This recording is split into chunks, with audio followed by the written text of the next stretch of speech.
Disney.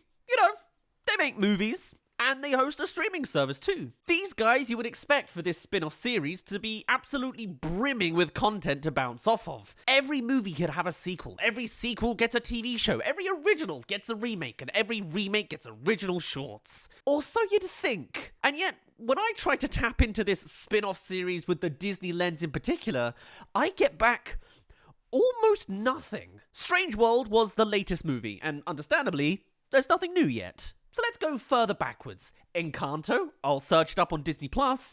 Nothing. Sure, they made musicals out of this musical, but naught else. Maybe, again, you could put it to being too recent. So let's continue further. Raya and the Last Dragon? Nothing. The Lion King remake? Nothing else. Ralph Breaks the Internet? Nope. Moana? Nada. Come on, it's Moana, guys. Zootropolis at least got a 5-piece miniseries. Big Hero 6 got a few spins, but most were in 2D. And the other we've already covered. The Princess and the Frog? Literally nothing. This is a mainstay Disney princess and nothing more has come of her. But no, looking back against 15 years of Disney mainline productions, what's left over for new content in the spin-off department comes from 3 theatrical projects. Those being the Rapunzel film Tangled, the lightning rod that is Frozen, of course, and Bolt. Freaking Bolt has more content than Moana. I don't even understand much of what the formula for this kind of expansion is. Is it box office success? Is it just how the company's feeling in any particular year? Maybe it has something to do with the teams behind any project. I mean, back in the Lilo and Stitch days, we were rolling inside stuff. Look at this. Lilo and Stitch the series, Lilo and Stitch 2, Stitch has a glitch, Stitch the movie, I don't even remember that one. Leroy and Stitch, ugh. There's something a little special in the way some IPs expanded out into all these new territories that is really enjoyable. But while maybe our nostalgic childhood memories are rose-tinted for a reason, we're going to look at 3 similar seeming projects from the last 15 years, each being a micro-short from their respective series. That's all they gave us, so I'm running with it. We've got Tangled's Tangled Ever After, the tale of Rapunzel and Flynn's wedding day, Super Rhino, a version of events where the hamster has superpowers, and Once Upon a Snowman, which is Olaf's origin story. Didn't think he really needed one, I thought that was it, but what do I know? Let's get into it. Starting with the one in the middle, back in the days of 2010 with Tangled Ever After. It's a sequel short, an expansion of the beats we already know happened. Our wedding day. The biggest shindig to hit the kingdom in forever. All about how the town has come together for the big day for their princess and soon-to-be prince. With gags on merch, civilians, and of course, keeping up the recurring gags. Oh, come on! They still can't get my nose right. But while you would expect a Tangled spin-off short to be all about Rapunzel and Flynn, they actually have an awfully minor role this time around, being more so background characters that need to be protected. No, instead it is all about the Disney animal companions, of course. This is an animal short, as Maximus the horse and Pascal the chameleon are the ring bearers. Honestly, it's weirdly nostalgic to see a horse with so much intelligent personality. Disney's been making their animals more animally lately, apart from being able to speak sometimes. But I feel like this is Disney at its finest. It's just a fun character. But anyway, as the drama goes, you can probably guess what happens. The rings go missing. Rapunzel and Jean in marriage. Live their lives together. And the whole short becomes one big action set piece as the two chase them down, with all sorts of gags sprinkled in there. Though it's a little aged in places. Wow. Wow. Wow.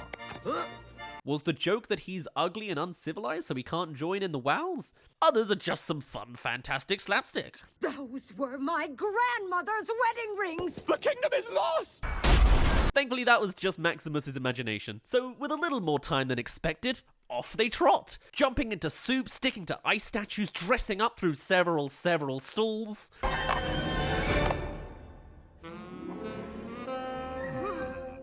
Classic. You got seesaws, carriage chases, those floating lanterns again, and an incredible Tangled theming. Frying pans! Commemorative frying pans here! So far, it's all just a fantastically orchestrated double chase scene against the design backdrop of a wedding. You could see all the moving parts like the just married cart, the catering outside, and of course, flying just outside of the cathedral grounds itself. Even the frying pans come back around as apparently sounding like the gong that's the signal to release the doves and the lanterns. Now, both animals' individual chase sequence is starting to meet in the middle. Rings flying even further out of view and Flynn getting even more of the Pinocchio treatment. The two together now are chased down a street that this vendor spontaneously combusts, I guess. Perfect for a slingshot up to the ring, some bird grabbed. Victorious and splattered in tar. May I have the rings? Ending off with a couple extra character gags and a cyclical ending. So, who wants a piece of cake? This short was an incredible little piece. So well stitched together for tone and intrigue, all sorts of gags. I love the accordion prisoner. And overall, just a solid add-on to one of Disney's finest movies. Let's see how they did 8 years later with Olaf and Once Upon a Snowman. This is a very different Disney by now. There's new tones and approaches to dialogue and humor, as we will quickly see. Again though, not about our main-ist cast, but the to-the-side non-human guy. And now that this guy can speak, he is of course going to be nattering the whole time. But not before... Let it go! Of course, we go right into the big seller. Disney knows what's popular and will happily repeat it again for those kids that forgot. They never forgot. And after some retold shots we've all seen 100 times, Olaf is brewed and the camera sticks on him this time. For a bit. Then we're back to Elsa's big thing again, finally coming off of that damn song again when we loop around to... This whole short is going to be a, oh, that's what happened kind of short, but a bit more crammed in than seemingly legitimate. But as we get our title card still playing Let It Go in the background, of course, we eventually open up to Olaf's first moments. I'm alive! Who said that? I said that. It's a one-man show of Olaf being quirky and kooky. Don't forget quippy, with a camera that's kind of static. It's almost like a demo reel of character acting this scene feels like. And the jokes? I can juggle! No, I cannot.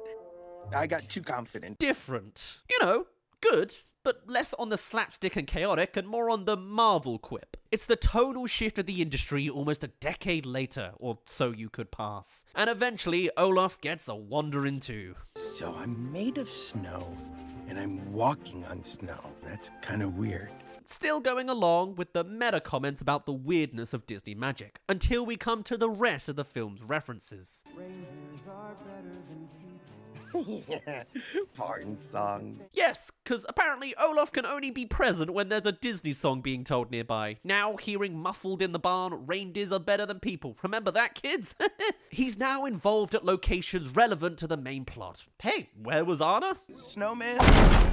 Ah, of course. It's kind of like the Zootropolis Plus treatment we saw beforehand, though a little more tongue-in-cheek. This is clearly added on more after the fact, but it's enjoyable nonetheless. Wandering Okins. Do you know that if you scramble up those letters, it's an anagram for naked Norwegians? Okay, good to know. Anyway, now that he's here, we need a vague piece of plot, which comes from wanting a nose and getting through their identity crisis. Thank you for making it to the halfway mark. Subscribe if you're interested in seeing more spin-off coverage from us, or suggest ideas for this series over on our Discord server. Thank you. Time for a montage of options.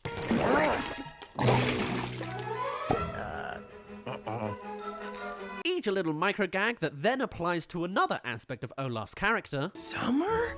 It's beautiful. Nice. This is the thing I like the most, helping to fill out these kind of details we already know about our guy. Of course, when it comes to the presentation, it's mostly just seeing the slideshow of stock summer images and some dilating pupils, and a bit more shallowly, an instrumentation of Olaf's summer song playing in the background. It's a lot more blasé with the references it's pulling from. It's a crowd pleaser.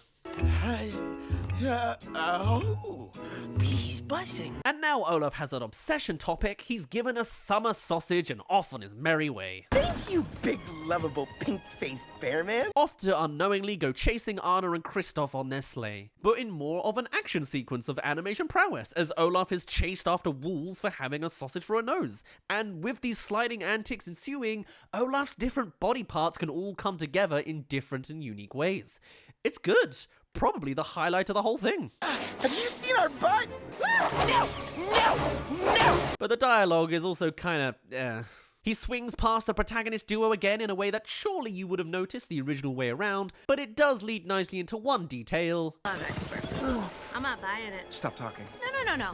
I'd like to meet these. No, I mean it. Olaf is the reason the wolves approached them in the first place. Cool. And as Olaf finally lands all in one piece, we see the others reach the bridge gap, and a carrot from Sven leads to his nose. Maybe it's still... Man, I guess Disney still likes their spontaneous explosion gag. Me too. And as Olaf helps a single sad puppy, he loses his nose and gets... Not exactly the best lesson to teach kids that wild wolves are friendly sometimes, but sure. It's Olaf's final thing that he loves warm hugs. I'm Olaf, and I like warm hugs.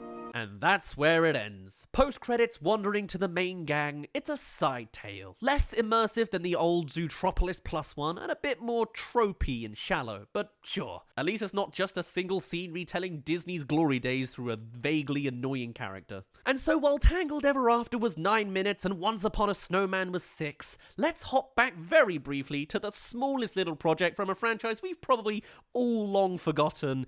It's Bolt time. We'll cover this quick. Calico, you monster! In this short, Calico is the big bad villain, and our two mainest characters, Bolt and Penny, have been fully captured, ready to be dipped in lava at Dr. Calico's evil lair.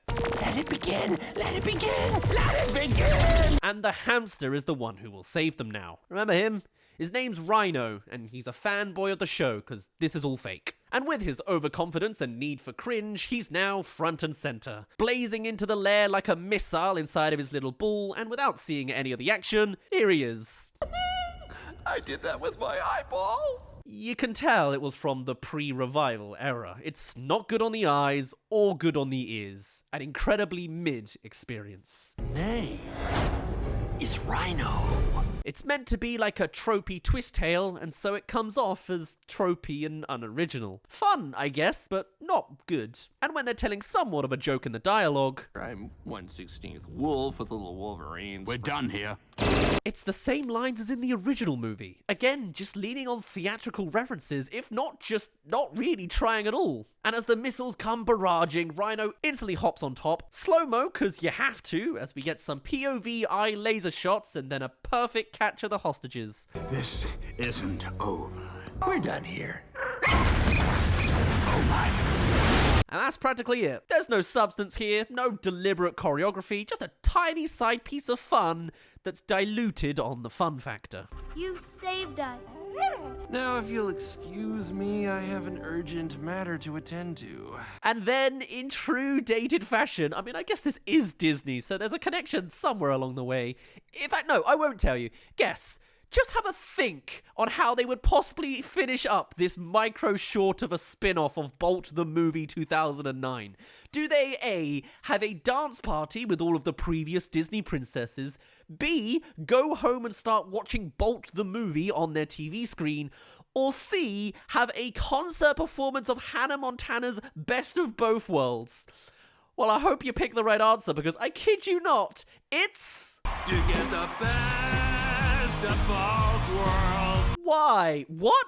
This is incredible. And as he rides the waves of the crowd, genuine backing track being from the real song, Rhino finally comes to reality. Go Rhino! Go Rhino! Go Rhino! Go Rhino! It was all a dream.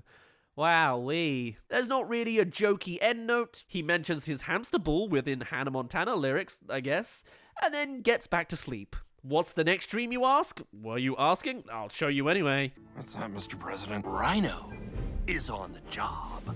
And that's literally the last frame other than credits. It was a weird time for Disney back then. Disney don't seem to be all that into spin-off shorts. These feel like the output of very unfocused, unorganized little individual pieces. The fact that there were 3 in the past 15 years probably attends to that. If I was to rank them, you know my thoughts already. They had something great going on with Tangled, they became shallow with Frozen, and boy, I don't even know what they were thinking back in the Bolt days. But maybe someday soon we'll get some new spin-off material to dissect. I would genuinely be interested to see more. And maybe they'd be better at it these days. They've certainly shown their prowess with Zootropolis Plus, which was an entire series, so we'll see. Maybe they only do it with animals and non-human things, so no Encanto, no Strange World, and probably not Raya the Last Dragon. Guess we'll have to see what else they're brewing. But who knows? I'll be keeping an eye on Disney Plus to see if something fitting lines up in the future. Let me know if you've got some spin-off idea I can latch onto. But for now, my name's been Daz, you didn't really care, and I'll see you in a bit. Oh, there is also another Frozen short. Why didn't that pop up while I was writing this? We'll cover it another time.